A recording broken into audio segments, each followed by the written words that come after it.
Hi everyone, happy Music Monday. Bonjour tout le monde, je vous souhaite une très belle journée. I'm Julie McIsaac and I'm the director and dramaturg in residence at the Canadian Opera Company in Toronto. But I'm not in Toronto today. I'm about a 2-hour drive north of the city in Penetanguishene, Ontario. And I'm actually outside my old elementary school, École Publique Saint-Joseph. I was a student here from grade 3 to grade 8, and I have so many great memories of the music education that I received here. So I want to send out a special thank you to Madame Rita Fournier. She was our music teacher, and we went to her class once a week. She taught us to read music, to play the recorder, to play Orff instruments together, and she also led us in what I now recognize to have been an exceptionally disciplined and accomplished choir. I'm now outside the area of the school that houses the gym, and I remember that Madame Fournier and our other teachers would organize performance opportunities for us here, and they'd also bring in cultural activities that we could witness and take part in. And this is also the area, I remember that this is where the buses would pull up whenever we went on a field trip. And for 3 months during the year that I was in grade 7, a group of us from the choir would actually go down to Toronto once a week to perform in Joseph and the Amazing Technicolor Dreamcoat at the Elgin Theatre.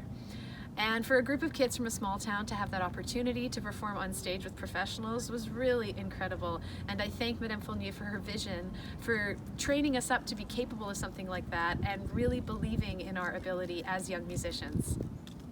I'm so grateful to have been a part of that choir, and I recognize that it took a whole community. So Madame Fournier, other teachers, the school administration, also a hardworking team of parent volunteers who actually made these little donation cans for us, these Technicolor Dreamcoat donation cans that they placed in stores and other places around town, encouraging the community to donate whatever they could.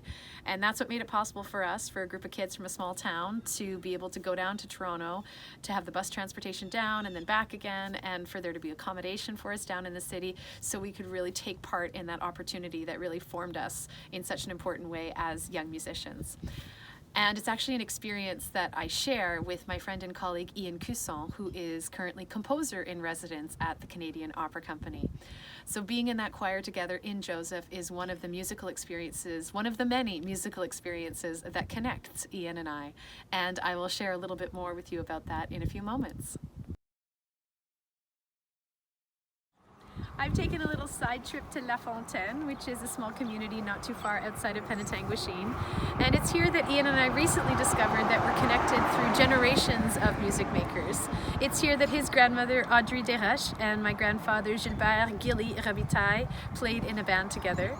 Audrey played the piano and Gilly played the fiddle. So throughout both elementary and high school, Ian and myself took piano lessons. We actually took piano lessons from the same teacher, Bob Brewer. And then in high school, well, we're actually outside my old high school now, which is just down the street from my elementary school.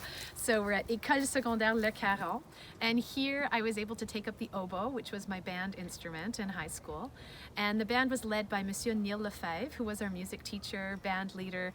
And Neil also opened up the music room to us over the lunch hours. So for those of us who were interested in developing our skills further or had little creative music projects that we wanted to work on, he opened that room up to us. So it was a place of refuge, a place of artistry, creativity, and curiosity.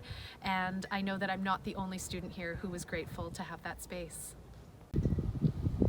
And I have really fond memories from my teenage years of playing piano with Ian as well. We played in music festivals, we competed against one another, and he usually won. And we also played piano duets together, which was a great joy. And now in our adult lives, Ian and I find ourselves collaborating through music, connected through music as artists in residence at the Canadian Opera Company. We're actually working on a brand new opera. Every season, the COC presents opera for young audiences, which are performances specifically designed for young patrons. As part of my residency, I am currently working on a new production for this program with librettist Colleen Murphy and dramaturg and director Julie McIsaac. It's a piece we're calling Phantasma. Phantasma follows best friends Leia and Ivy to an old-fashioned carnival where the teenagers stumble upon a troubling secret. What these two girls discover changes the way they look at the world around them. We wanted Phantasma to dramatize a central question of our time. Once you become aware of suffering, do you run away? Or do you take action and try to help? We're looking forward to Phantasma as an opportunity to share opera with young people, and we are so grateful for the musical experiences that we had in elementary school, in high school, and throughout our young lives, because we know that they have led us to where we are today. Thank you for joining me for Music Monday. With love from Penetanguishene. Take care, everyone.